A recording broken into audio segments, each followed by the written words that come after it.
Show में साथ देने का शुक्रिया। मामला है इमरान खान साहब का, जिनके बारे में चल रहा है सारे सोशल मीडिया पे कि कोई डील बिहाइंड द सीन्स चल रही है, लेकिन सेठी साहब ने उसको रद्द कर दिया और ये भी बता दिया कि मामला ज़्यादा से ज़्यादा कहाँ तक जा सकता है। लेकिन मीनवाइल कुछ इंसिडेंट्स ऐसे होते हैं जिसमें लोग डॉट्स कनेक्ट करते हैं और हैपनिंग्स बहुत इंटरेस्टिंग होती हैं, अगरचे कंसर्निंग भी हैं कि साबिक आर्मी चीफ कमर जावेद बाजवा साहब, जिनसे काफ़ी मुखासमत रही इमरान खान साहब को बाद में जब उन्हें इक़्तिदार से निकाला गया, उनके हवाले से ख़बर आती है कि वो ज़ख्मी हो गए हैं, वो आईसीयू में ज़ेरे इलाज हैं। तो इस खबर के पीछे भी लोग कुछ ना कुछ ढूंढना शुरू हो गए। तो सेठ साहब, अगर ये खबर ऐसी थी भी तो उसको मीडिया पे लाने की क्या ज़रूरत थी, और इस तरह से बताना कि वो बाथरूम में गिरे हैं और वो आईसीयू में ज़ेरे इलाज हैं?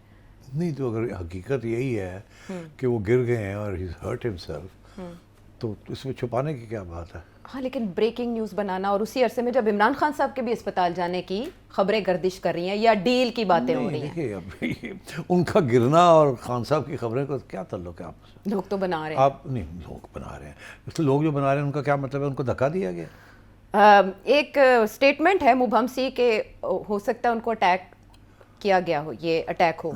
ये राना सनाउल्लाह साहब ने नहीं, उनका मतलब कुछ और क्या? है। उसका मतलब ये है, एक थ्योरी ये है कि वो गुस्ल कर रहे थे और फिसले और गिर गए और चोट आ गई, ठीक, और उससे बेहोश हो गए। अच्छा। और उसके बाद अस्पताल ले गए, पता लगा कि कंकशन हो गई है, फिर बेहोश रहे एंड सो ऑन। उसके बाद अब कॉम्प्लिकेशंस हो गई, मोटी बात। दूसरी थ्योरी ये है कि शायद उनको कोई हार्ट अटैक हुआ while he was in the toilet और उसकी वजह से वो गिर गए, फिसले नहीं। अच्छा। राणा साहब कहते हैं ना अटैक, अटैक से मुराद ये है कि शायद उनको कोई हार्ट का कोई मसला हुआ या किसी किस्म की कोई ऐसी चीज़ हुई उनके जिस्म के अंदर जिसकी वजह से ही फेल डाउन। अच्छा। उसकी वजह से फिर उनका सर पे चोट आई, ठीक, क्योंकि सर पे तो चोट आई है ना, वो तो अब क्लियर हो गई बात जी।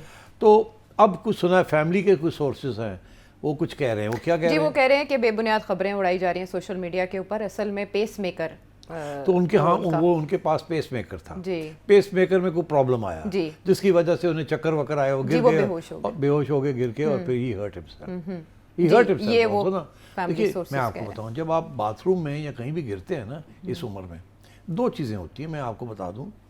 एक ये होता है कि व्हेन यू फॉल, आप हिप पे गिरते हैं जी, कूले के वजन पे, उसमें या लेफ्ट हिप या राइट हिप फ्रैक्चर आ जाती है। और जब जितने आपकी उम्र ज़्यादा हो उतनी ज़्यादा चांसेस होती है फ्रैक्चर की, बिकॉज आपकी बोन्स जो हैं वो सॉफ्ट हो जाती है, डिक्लाइन कर रहा होता है ना, एज यू ग्रो ओल्डर, तो वो फ्रैक्चर्स आ जाते हैं, वेरी पेनफुल। कभी कभी हिप रिप्लेसमेंट सर्जरी करानी पड़ती है उसके बाद, कॉमन।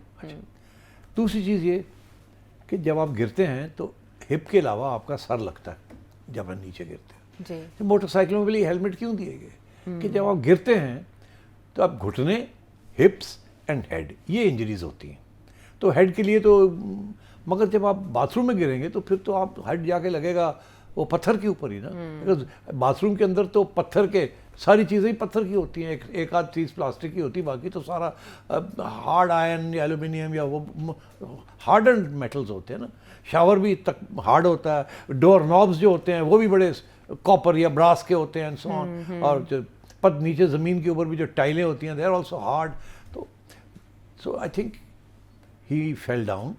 अब वो फिसले हैं या कुछ हुआ है उनको जिसकी वजह से वो गिरे हैं जी। दोनों में एट द एंड गिरते हैं, मगर एक जो है वो ऐसे है कि फिसल गए विदाउट नोइंग, दूसरा ये है कि कुछ हुआ तो आप गिरे हैं। क्योंकि आप वैसे भी फिसल सकते हैं ना, you step on to bathroom floor जिसके वो अभी वो सफाई की हुई है, थोड़ा साबुन लगा हुआ है, साबुन में पैर लगा वो गिर गए, तो आप तो वो तुसी सड़क जाते हो तो केले की छिलके के उत्ते तुसी पैर आ जाते हो, गिर जाते हो। तो मतलब ये बाथरूम में तो बहुत कॉमन है, स्पेशली फॉर ओल्डर पीपल। हाँ, तो मेरा ख्याल है इस किस्म की कुछ चीज़ हुई है जिसकी वजह से now he is in a serious illness. अब वो कॉम्प्लिकेशंस क्या है I don't know, but I can only pray that all is well. Hopefully soon he'll be home, but I don't know the situation. जो report किया जा रहा है वही सामने आ रहा है, और उनकी फैमिली भी ये बता रही है कि वो पहले से तबीयत नासाज थी और वो कुछ महसूस कर रहे थे, मतली वगैरह हो रही थी, जिसके बाद उनके साथ ये हुआ। बहरहाल we wish him health and speedy recovery. अब आगे जब चलें तो जैसे मैं बता रही थी कि अजीबोगरीब वाक़यात हो रहे हैं जो कि शकूक को हवा देते हैं, स्पेशली जब एक फुटेज रिलीज़ की जाए प्रेसिडेंट साहब से मीटिंग की, वज़ीर-ए-आज़म पाकिस्तान वहाँ गए हों, कैबिनेट मेंबर्स भी हों, इसहाक डार साहब भी हों, आज़म नज़ीर तारड़ साहब भी हों, राना सनाउल्लाह भी हों, सब ठीक बैठे हों, लेकिन जरदारी साहब के फेस एक्सप्रेशंस ये बता रहे हों कि वो किसी बात पे बहुत बरहम है और उनको फोकस किया जाए उनके एक्सप्रेशंस को, तो उससे ऐसे लगता है कि पता नहीं ये कनेक्शन इमरान खान साहब के साथ होने वाले मामलात पे बन रहा है, NFC या रिगार्डिंग 28वीं तरमीम बन रहा है, ख्वाजा आसिफ के जो रिमार्क सामने आ रहे हैं उन पे बन रहा है, क्यों इतने बरहम नजर आए और फुटेज ऐसी रिलीज क्यों की गई?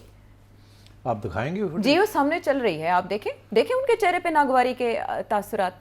हालांकि वो हमेशा स्माइलिंग, उनकी बड़ी प्लेजेंट स्माइल है, दांतों के साथ एक भरपूर स्माइल करते हैं वो, और अब आप देखिए उनके माथे पे बल हैं, और बाकी ये इसहाक डार साहब की आप हल्की सी मुस्कुराहट देखिए। तो आप एक साइकोलॉजिस्ट हैं, फेस रीडर हैं? नहीं फिर आप क्या, व्हाट आर यू रीडिंग? आपको क्या नजर आ रहा है? आई एम जस्ट रीडिंग के बाकी सब नॉर्मल दिखाई दे रहे हैं, यहाँ तक कि शहबाज शरीफ साहब।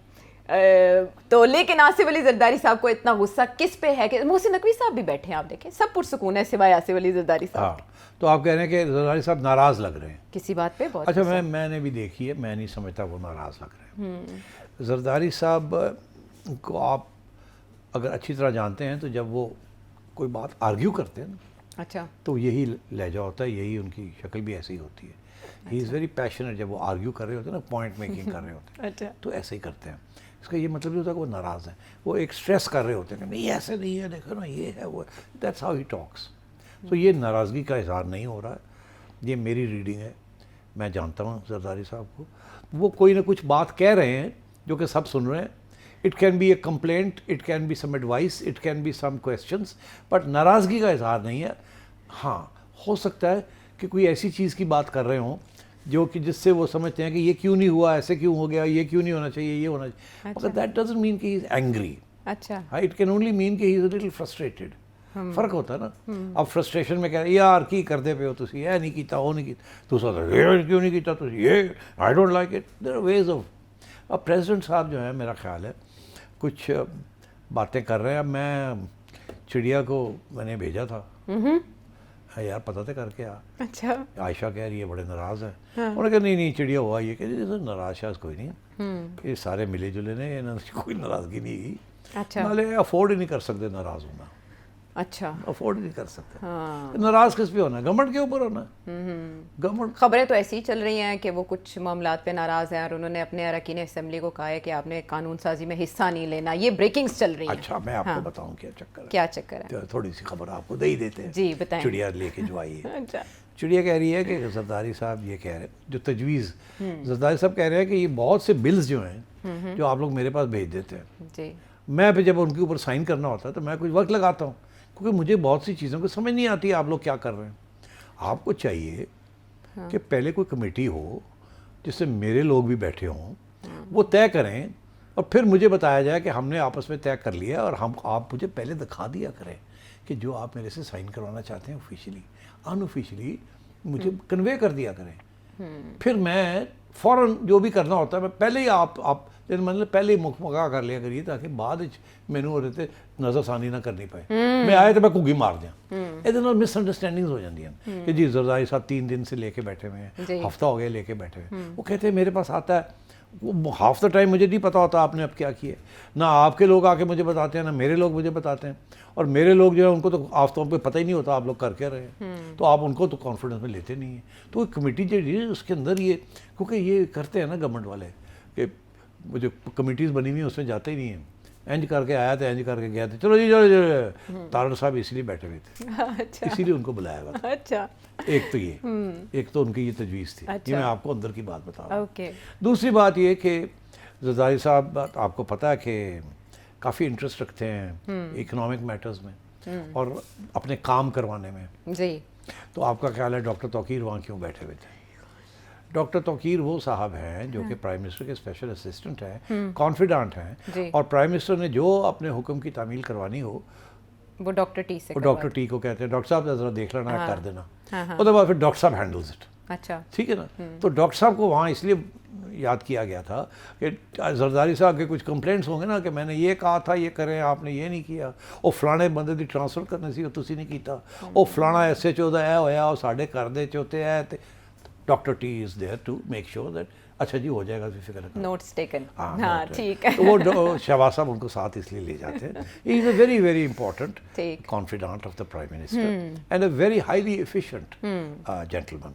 ठीक है, he looks after the interest of the government and so एक तो ये हो गए। मोहसिन नकवी साहब तो वैसे ही आपको पता है जहाँ प्रेसिडेंट साहब हो वहाँ नकवी साहब भी होते हैं, और एज इंटीरियर मिनिस्टर जाहिर है उनका तो होना वहाँ जरूरी है। और गजा पीस पोर्ट पे भी बात की गई, कहा जा रहा है कि इसमें उस पर भी इजहार अच्छा, ख्याल उससे का मुझे नहीं विजिट पता, है। मैं आप कह रही हैं अच्छा, कि मुझे नहीं पता। रिपोर्टेडली उधर फिर जो पीपल्स पार्टी वाले भी जो बैठे जी हुए थे, वो दोनों तरफ से थे उनको ना? भी प्रेसिडेंट साहब ने कहा कि भाई representation। आप लोग भी तो थोड़ा इंटरेस्ट लिया करें ना इन दीज शहरी रहमान साहिबा लॉ नजर आ रही शॉज, ये हैं वो फ्रिज में, और हाँ जी। क्लाइमेट और ये वो सारी चीज़ें अब बिल शीज आ रहे हैं, जी तो ये सब आप देखा करें, मुझे ओके किया करें। आपकी तरफ से मुझे इनपुट ही कोई नहीं मिलती। Basically what he was saying was कि यार तुसी मैनू तुसी घुगी मारन वास्ते रखे है थे, अच्छा तो मैनू कुछ दस्या तो करो ना। मैं मतलब I am the leader of a party, मैं पहले प्रेसिडेंट रहा। I think that's what he was trying to explain. चले मीटिंग हुई उसमें जरदारी साहब के बाकी ये कि तहफ़्फ़ुज़ात ये भी जो आए। बात आप कह रही है ना, I know time is running out, कि वहाँ कोई बहुत वेटी बातें हुई। वेटी बातें जो होती हैं वो मेरा ख्याल है इस किस्म के प्लेटफॉर्म पे नहीं होती, वो कहीं और होती हैं। अच्छा वो शायद फैसले भी कहीं और होते हैं। अच्छा, तो इसलिए ये आपका कहना कि जी गाज़ा डिस्कस हुआ या आज़ाद कश्मीर डिस्कस हुआ, आज़ाद या कश्मीर, लोकल चीज़ें डिस्कस हुई होंगी, इंटरनेशनल अफेयर्स इस प्लेटफॉर्म पे नहीं हुआ। This is my assessment. ठीक है। हो भी सकता है कि छोटी मोटी बात की हो। इस प्रेसिडेंट साहब ने पूछा, प्राइम मिनिस्टर साहब आप जा रहे हैं तो क्या पोजीशन लेके जा रहे हैं। आगे से प्राइम मिनिस्टर ने कहा सर हमारी पोजीशन तो बड़ी क्लियर है कि हम किसी मिलिट्री का हिस्सा नहीं बनेंगे जहां हमास को डिसआर्म करना है, और बाकी हम जाके वहां देखेंगे। इससे ज़्यादा वो उन्होंने क्या बताना है, उनको खुद ब्रीफिंग लेनी पड़ती है from somewhere else, so it's okay.